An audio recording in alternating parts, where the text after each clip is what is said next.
Stand by for a moment. I want to bring in Mark Mazzetti of the New York Times. He's a CNN national security analyst. Mark, you have some major new reporting just posted in the New York Times moments ago that the White House has been in direct touch with Justice Department officials about the Mueller report. Tell us about your latest information.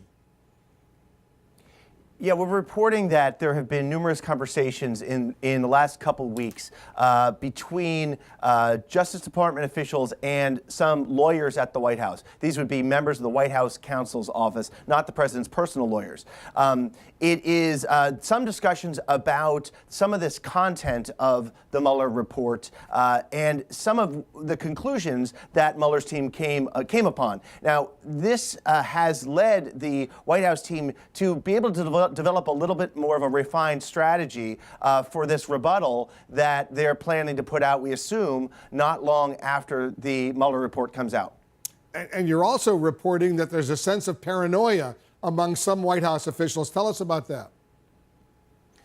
Yeah, as this becomes closer to release, there is a concern, a paranoia about possible retaliation by the president. If there is a kind of roadmap in the report about who said what, how damaging it was, who knows what the president might do. And so that has created this concern. It's been there before, but I think the closer it comes to release, and perhaps the more the White House itself learns what's in the report, that has fueled this paranoia. And I just want to go back for a second as well to sort of add that this issue with the Justice Department talking to the White House is of a piece with some of the kind of more controversial actions that Attorney General Barr has made in recent weeks and statements he's made, going back to the 4-page letter. Also, adding to that, the statement that he made last week during the congressional testimony, sort of saying that there had been spying on the Trump campaign in 2016. So he's under a lot of scrutiny as well. Mark, what do you make of the fact that it was President Trump just a little while ago who announced that the Attorney General will be having a news conference tomorrow morning instead of the Justice Department would normally make an announcement like that? I mean, it's hard to know at this point how much to make of it. Certainly, it suggests there was a degree of coordination going on, which isn't entirely abnormal. And this is obviously an unusual presidency. But it does show that there is at least an effort to have some degree of a coordinated message tomorrow when the report comes out. What do you think about that, Laura? Wolf, it strikes me, it's sort of unorthodox, but it's not surprising necessarily that they're having conversations about the rollout. I think we need to learn more, and I would not be surprised if the Attorney General addresses this at the top of his remarks. And I think a lot of people were sort of curious about why he didn't just address it head on at his testimony last week. He had said previously that the White House was not going to do a privilege review of this report. Fine, fair enough. But when he was asked about whether the White House had been briefed on the report, he deferred on that. He said he didn't want to get into it. So part of what leads to all of this speculation and conflagration about White House and DOJ communications is the secrecy. And if everyone would just be upfront with what's happening, because there's nothing wrong with it, perhaps there wouldn't lead to all of this enormous sort of combustion of curiosity all the time about all of their conversations. Yeah, and Pamela, you covered the White House for us, so what's your analysis? Yeah, I mean, as soon as I heard Bill Barr in the hearing last week, he was being very cagey on this issue, said he wasn't going to talk about discussions,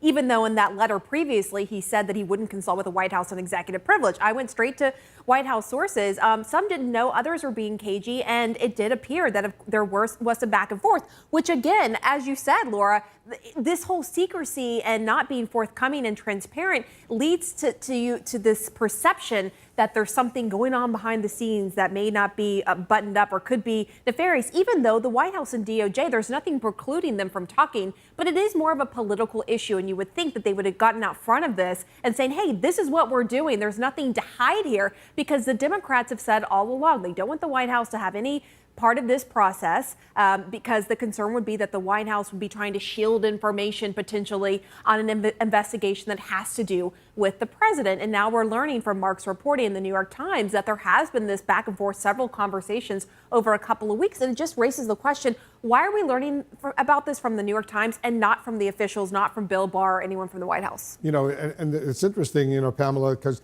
the former FBI director, James Comey, he was criticized for having a full-scale news conference as he was announcing no criminal charges were going to be launched against Hillary Clinton. Do Barr and Rosenstein, by having a news conference tomorrow, potentially risk that kind of criticism? They risk it. Certainly, they're going to have to tread carefully tomorrow. Remember the letter that Rod Rosenstein wrote, that memo that was used in justifying firing James Comey, mentioned the fact that he held this press conference about Hillary Clinton, which violated DOJ protocol. You don't hold press conferences on declinations when you decide not to prosecute someone. As Laura pointed out, though, there are many other things that they can talk about tomorrow.